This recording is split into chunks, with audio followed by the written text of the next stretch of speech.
Welcome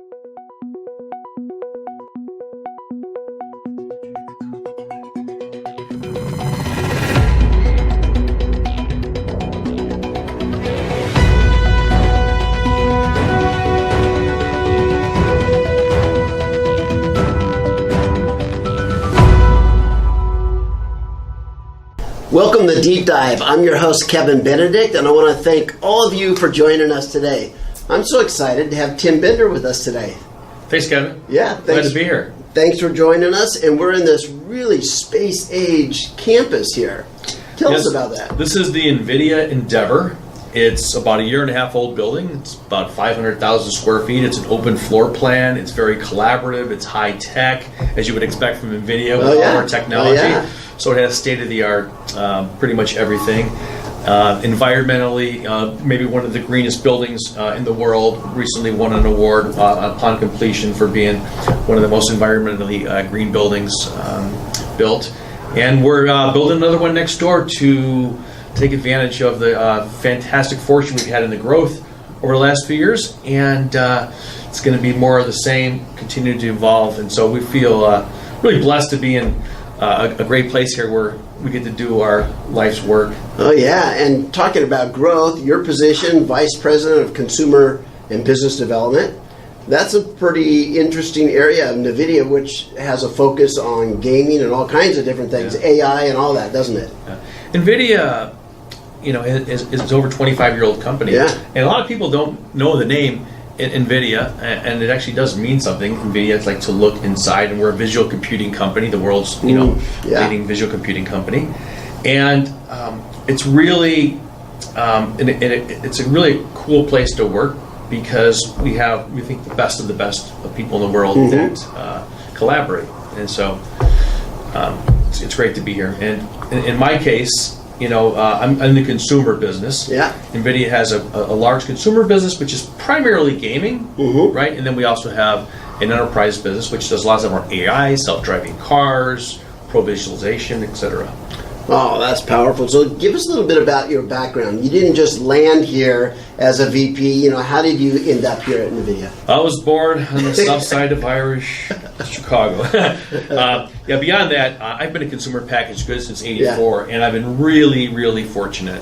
I've worked with Lego for 10 years, a great family brand, a great children's brand. Absolutely, our house is full of them. Great. Everyone has stepped on one of those and at least slipped out one curse word if they've got children. Then I also came out, what got me out to California was a startup company in the toy industry, Yes Entertainment. And after a short while there, some guys I met were starting a company, and shortly after they started Leapfrog, I joined them and helped them build Leapfrog to become one of the greatest children's brands in the industry. And that was fun, a lot of fun, and real rewarding because you're doing great stuff that affects children.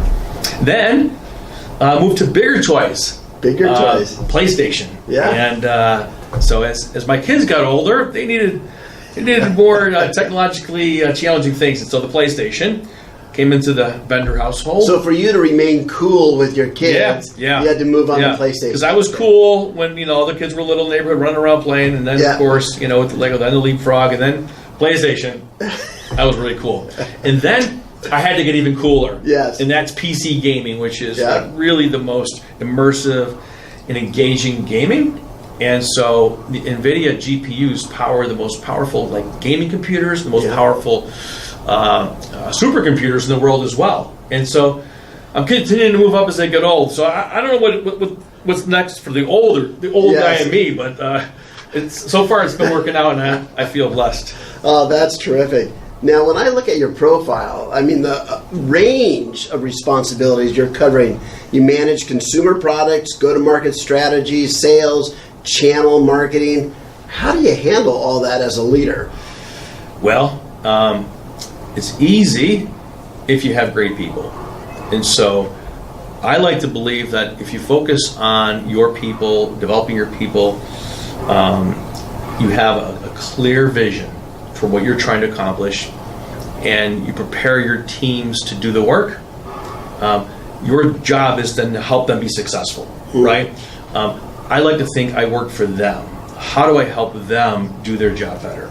versus how do they help me do my job. And it's a formula that has worked, and so I just believe that, the first thing you have to do as an executive, day one of the job, new company, wherever it is, you got to make sure you have the right people. And if you don't, the first thing you do is train those people, make them better. And if you don't have the right resources, then you got to find the right resources, add ingredients to make them better, or do whatever you have to do to get the right people, because you can only go as fast as your people. Absolutely. So Deep Dive is about leaders and for leaders. So let's dive into a little bit of your leadership technique here. How do you prioritize a day? I mean, even with great people, they take up time. Yeah. I find often people have they have these long checklists. Yes. I got 20 things to get done today. And it begins with they're on email, clearing out their email, follow-up memos. And I believe that all this, sometimes this deluge of information creates distraction, right? And so I like to have my people focusing on basically 3 things, right? And so whatever you're doing, whether it's your email, whether it's doing a strategy plan, whether it's working with a customer, work on stuff that's going to move the needle. Work on things that matter. Don't let that long task list of things that get done get in the way of important things. Because a few things that matter can make a massive difference. You can do 20 things that make a small difference, and you probably don't go anywhere. So I'm constantly saying, stop, stop, stop. Don't do that. Do this. But I'm supposed to, I have to do this. Because I work down in the channel as well. Yeah. Like, I don't just work my direct reports. I will go 2-3 levels down, and I'll see, what are you working on today? Yeah. Right? And I believe that's, you need to be where the rubber meets the road, and inspect what you expect. And I try to keep everyone focused on a few priorities. So where do you fall on email? Does email manage you, or do you manage email? I wish we could eliminate 90% of email. I do email about 3 times a day. I check in the morning and I do a scan. I look for things from my boss. Yeah. Okay, because that's number one. Yes. Because first of all, he doesn't send anything out that's not important. Okay. Like he's exactly like a move the needle guy. Yes. So I look for that first, and then I'm looking for things for my direct reports that are relevant, and then I look for anything key customers. All that other stuff kind of gets away. After I get through that stuff, I'm trying to get work done, right? And then I'll check in over lunch, look at some emails, and then at the end of the day before I leave, I'll spend a little bit of time on it. And I might not even get through all my emails, but I do more of a quick scan and delete on a lot of stuff. But so do you use a folder system, or do you just search when you need to find something? I do use a folder system. Okay. Yeah. So those few people, those fly in there into that folder, which is, I think, very helpful. Thank you, Microsoft Outlook, for that system, right? And keywords, is important as well.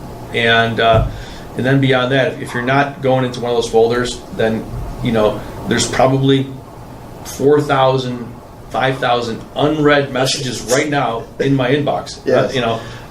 That's where my email message is. It's a small miracle today, but I'm glad we are.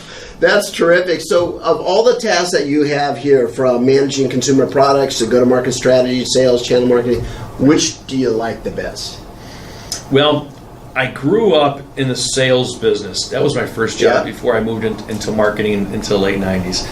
And so I still love being with the customer. I still love helping young salespeople understand the sales process, and to listen, and to work on their preparation and strategy. A lot of people that are good on their feet, they think, I'm a good salesperson. He's good on his feet. Hey, good talker. But great salespeople are thoughtful. They've got most of the answers before they get in there, but then they're open-minded enough to know there's other answers that they haven't thought of yet, and that's where they can pull those out of a good dialogue with the buyers. And so, I just think being on the firing line is the most exciting part of the business, and that's why I think sales is a great place. So, how do you stay in tune with all your responsibilities? How do you stay in touch with your customers? what do they want in 2019? What do they not like? What was in style before or out of style now? Where's everybody going? Where's how's the market evolving? How do you really keep your hand on the pulse of your customers? That's a great question, Kevin. So our boss is the consumer. Now, we sell to partners like, MSI, EVGA, and ASUS, and we have people like HP and Dell, and we have direct relationships with Best Buys and Amazons. And you would say, hey, they're our customers, we're selling them. But the boss is the consumer. So in our business, which is mostly gaming, the segment that I'm managing, it's like, what are consumers playing? What is that experience they want? What are they content with? And how do we bring them enjoyment for their best gaming experience? So that, when I'm playing, or I'm a creative content producer and I need great content, like, what activities are they doing? How do we serve them better? And so I always try to say, they're our boss. We think about what they need, and then we work through our partner network to help build and design the best products that they're going to appreciate, that's going to add value to their life. So, often we have these other layers of bosses and their partners and their customers and such, and everybody has sometimes a different agenda. But I believe if they all focus on the end user, whether it's a consumer or a business person, it guides your decisions. So talk to us about these products in your area that you're responsible for. What do they do, and how do they function, and who are the target audiences for those? So NVIDIA is the world leading producer of GPUs, graphic processing units, right? Most people are probably familiar with a CPU, right? Which is the central processing unit, which founded here in Silicon Valley, built a massive ecosystem down here. But in the early 90s, they found that graphic processing chips could really create greater value in the delivery of information, generally, and that's visual data, right? So while the world was integrating all these little applications and functions into one chip, right? NVIDIA went the other way and said, we're going to do supercomputing graphic chips, right? And so, I think if you went back like 20 years, there were 30 GPU companies in the world, and today there's really 2. And so our chips allow you to enjoy an amazing computer experience, an amazing screen on your monitor. They're driving self-driving cars today, so the visual computing, all the information that comes into a camera on a car has to be processed, and there's billions of instructions per second. And a GPU is almost like an open platform that can take data and it can use it in an unstructured environment and create structure and produce great output. Where a CPU has to be programmed. So what we're finding in the world now, you're seeing graphic chips are becoming massively important. And so our biggest use is in the gaming system, right? So the Switch from Nintendo, that uses our GPU system. Almost all your high-end PCs do. If you're a great graphical designer, every year Hollywood hands out Oscar awards. NVIDIA gets one every year for technology. And so we're behind the scenes in a lot of things that most people are touching, but most people just don't know NVIDIA. But they're knowing us more every day because we're starting to touch their lives in more important ways every day. Oh, it sounds like it. So you're responsible, in your group and your organization and your partners are responsible for getting these things out to the market through marketing, through sales, and you've been doing that for a long time. How have you seen sales and marketing, the actual discipline of sales and marketing, how has it changed and evolved over the last 10 years? Well, it's been remarkable, I'd say, in the last 10 years. From a standpoint of sales, you're seeing a lot more indirect contacts. You mentioned contacting me through email or from LinkedIn, whatever. So technology is connecting more of the the customers and suppliers and the partners than it ever has before, and it's helping us define quickly, is this a fit or not? Yeah. And so the sales process is somewhat speeding up because of how you can more closely define, is this a fit or not? And so, telemarketing is massive. And telemarketing 20 years ago was a small thing. Now they don't call it telemarketing; it's in-house, sales. Yeah. But it's a big business now, and quite often it leads to an in-person call. But it's really allowed you to reach a customer no matter where they are in the world. From a marketing standpoint, the ability to measure things digitally is a profound change.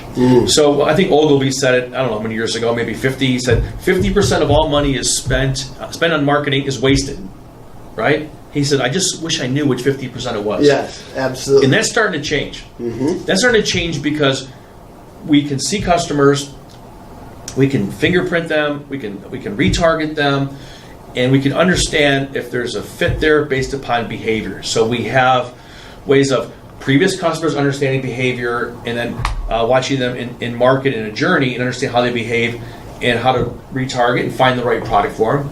Or customers that maybe aren't in our target. It's not wasting money retargeting.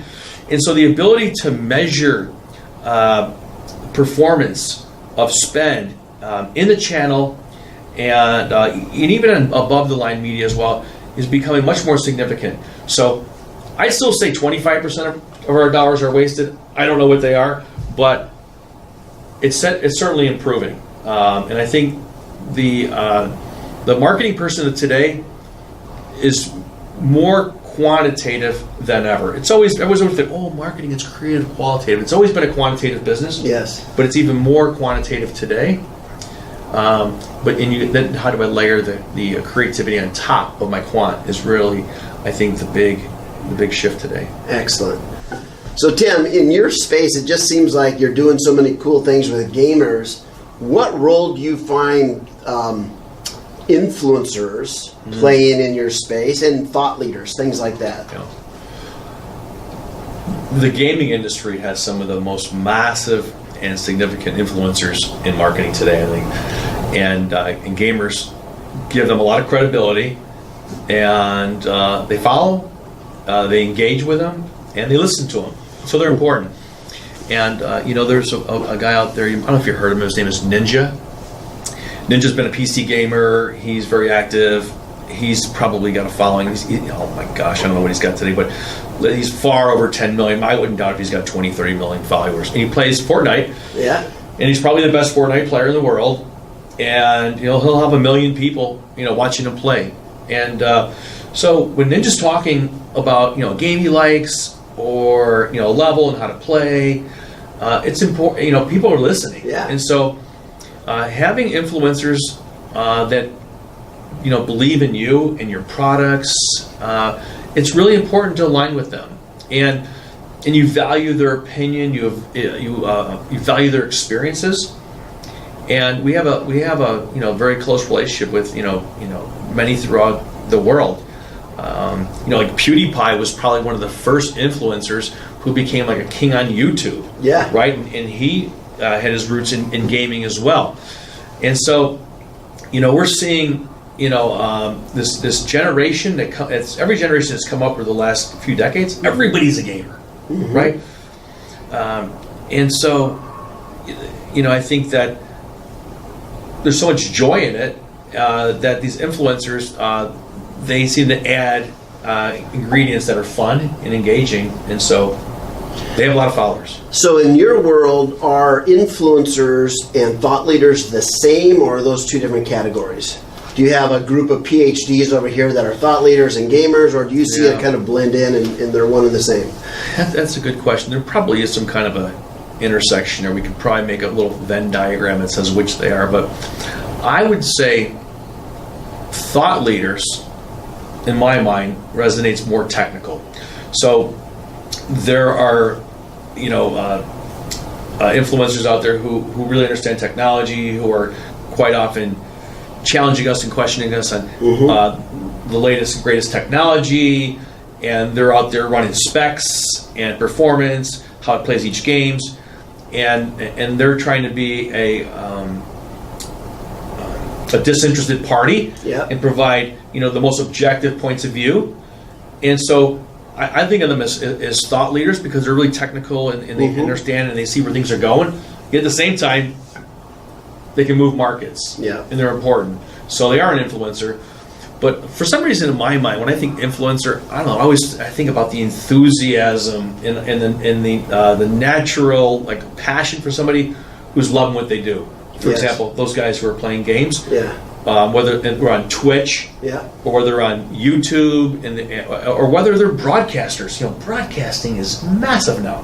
There are people that you can buy a single GeForce RTX laptop now, and you can be playing games and at the same time be broadcasting your games and interacting with the audience while you're playing.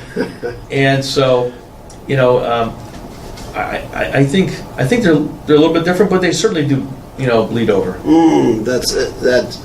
It's just so interesting how the mechanism for communication and storytelling has changed just in our lifetime. So it's just fascinating there. So you can invest in the best sales enablement training for your own people and the best tools, the best platforms. You can develop just incredible marketing. But how do you get that out there beyond your own teams to the channels? How do you ensure that the best quality content is actually being reused by the channel? How does that work nowadays? So, I like to believe the best way to have creativity is to decentralize as much creativity as possible. So we have teams throughout the world. They're all working on, the latest, ways to talk to our customers. To explain things to them, to show them a fun game, to show them a skill on developing content and things like that. So we test a lot of things, and then when we see what works, we kind of bring it home, and then we push it back out. So a lot of testing, right? And what you realize is that people are kind of the same everywhere, and so something that we can develop in Brazil that might work in Portuguese, that same kind of content, plays pretty well in Europe as well. A lot of that content plays pretty well in China, in Mandarin, of course. And so decentralize and make the responsibility of everybody to have creative content and versus saying hey, we got a brain trust here. They're really creative. They're really smart, and we do. But to believe that you're going to get, that 60 people here in creative are going to come up with the best content in the world, when we've got hundreds of people at the market right next to the consumer, right? It's just not the case. So I like to bring as many ideas in, filter them, see what works, then we push them back out, and prescriptively. So we won't sometimes we take a campaign, we give it to all our channel partners, all the OEMs, all do the they retailers. use it? Most of the time they do. Okay. Right, we do. But of course, most of them want to customize and tell their own story, right? So we have to allow a place for them to insert their brand, right? Their personality. Okay. And so we got to be careful to not try to control their message to be our message. Our message is important, but we've got to make it in a part so when they bake that cake, it looks like the Asus cake or the HP cake, but people go, wow, that tastes good. It's got amazing NVIDIA ingredient in it. You couldn't have made it without that, right? And so that's probably the trickiest part because we don't sell in the consumer business many direct products that NVIDIA makes. Right. We're selling that core ingredient. And so it's a constant line to try to get a cooperation with the partners so that they feel like we're giving them fuel, but we're not trying to own their messaging. So you have a really technical product. Your partners are often very technical. Yeah. How do you communicate what is needed to support your products out to your partners and your customers, those B2B customers? Because the specs are critical, right? Yeah. What's the process of getting that technical content out? So there's a lot of training, people wise. There's also a lot of information we publish that we think is important. But we also produce in-house. We have a learning management team that produces content and we produce it for all of our partners, and then we even we produce it for our partners' customers. So if that's huge. If ASUS said, "Hey, we want to sell, we got a line of creative laptops, and we want to market these things to Micro Center stores," and Micro Center stores has a lot of high-end laptops. Our guys will get their content about their brand, understand the technical underpinnings of what NVIDIA GeForce brings to the party, and we will actually create the training systems, right, that go online. And so a person working in a store, whether it's a Best Buy or Micro Center, they can click into it, and on a phone, right, they can take these 3-minute learning sessions, and there might be 5 of them or so.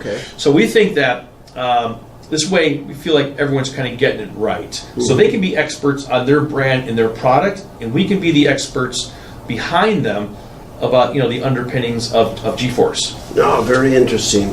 So when I read your website right now, Tim, I see all kinds of reference to AI. Artificial intelligence here and here and here. Here's the way NVIDIA products support those. Is there any use of AI within the sales and marketing department internally? Do you see any impact there? We're using it more and more, and I think it's going to be more profound in the future. But Jensen, the founder, he always says, we got to eat our own dog food, right?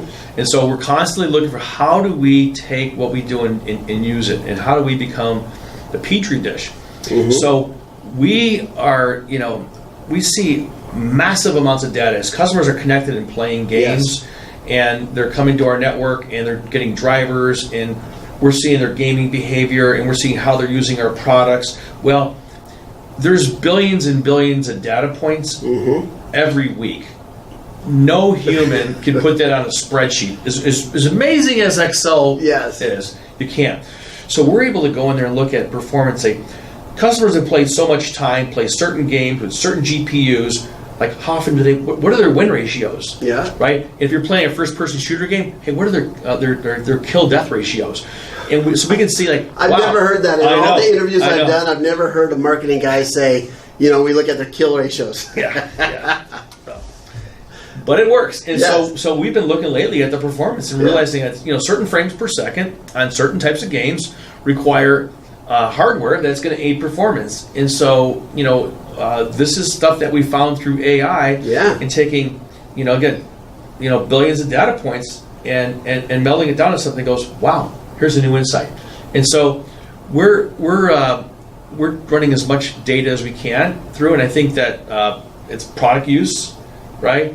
And there's the consumer behavior in the market. You're trying to get that stuff through social media and seeing what's going on, what are consumers talking about, who wants to read. I don't need to read 10,000 blogs. Also, we can cast it out there and look at the entire world of pricing and see what is the world of pricing across each market by competitors, what's moving, and look at regression analysis based upon all the data that comes in and say, what's the sweet spot of pricing for a certain SKU? And we can guide our partners to get to the right price point, right? Should they go up? Can they make a little more money? Should they come down to the medium price point? Or should they act, at the opening price point? And each brand has a different position in that market, right? Some can command a premium price point with the same GPU, and some are less premium. And so we're using this data every day to get smarter about, how we can advise our partners. And since there's so many billions of data points, AI, machine learning, all this stuff has to narrow that down, and so you have the numbers in real time, even, I imagine. Wow, well, years ago, some of the stuff that we're running probably would have taken a month to run or something like that. We can run them now in a matter of, I think, less than an hour.